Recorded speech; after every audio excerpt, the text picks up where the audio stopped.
Hey guys, just going over what we're going to do for today, Tuesday. So warm up is going to be 8 to 10 minutes again. If you can get outside, I know it's not quite as warm as we would like, but if you can get outside to do the warm up, it's going to be a little bit better to do outside rather than inside. But starting out with Frankie's, we're going to go 10 each side. WGL's is 10 each side. And then we're going to go CPLT just like we did yesterday.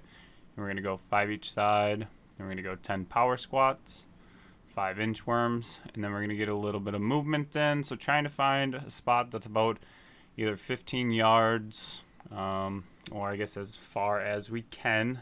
And so we're going to go skips out and back. We're going to go skips for height and then skips for distance. Again, going in out and back for both. And then we're going to go a lateral shift lunge, going all the way down, all the way back, really taking a nice big step, getting nice and low. And then we're going to go a lateral skip. So really trying to work on driving the knee up, good arm action, not crossing our feet over top of each other. And then we're going to go a lateral shuffle, trying to keep your toes forward, stay nice and low the whole time. And then we're going to go 2 different build-up runs. So one, we're just going to go a forward run. Really trying to build up, trying to go a little bit longer this time, trying to go 40 yards rather than the 15. But starting into a jog, build up for about 15 yards, sprint for about 10, and then decel for about 15 yards or slow it down. And then we're going to go backwards run. So again, little forward leans on the backwards run. Don't lean backwards, fall on your butt. But again, going out and back with that. Once you're done with the active dynamic warm-up, we're just going to keep that 15-yard mark.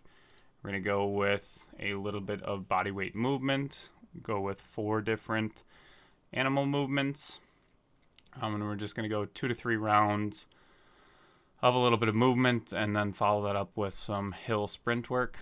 So the body weight movements we're going to do bear crawl, so trying to keep the legs nice and straight, butt's a little bit higher in the air. You're going to go out and back. Again, 15 yards, or if you can, 20 yards would be ideal. But we're going to go a bear crawl out and back. And then we're going to go a duck walk out and back.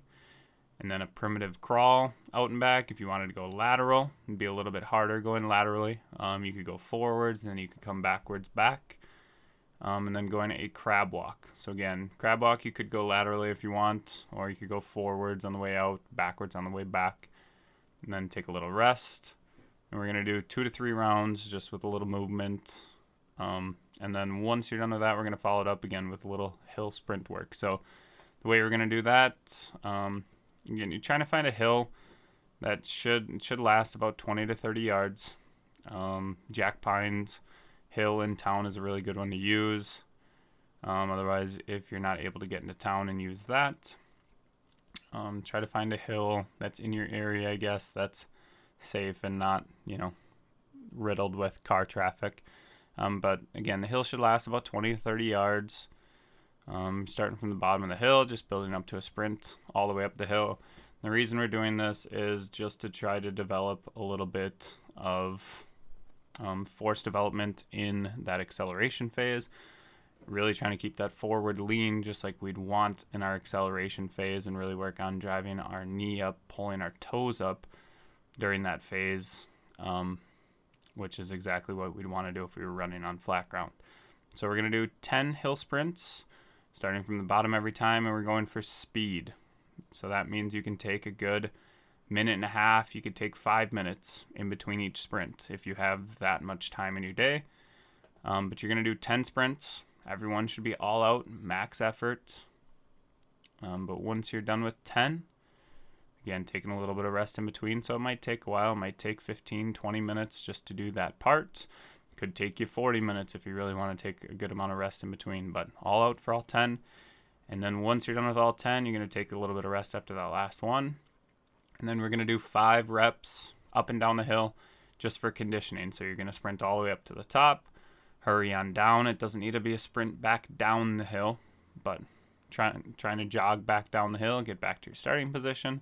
No rest, just going 5 in a row for a little bit of conditioning, and that would be it for the workout.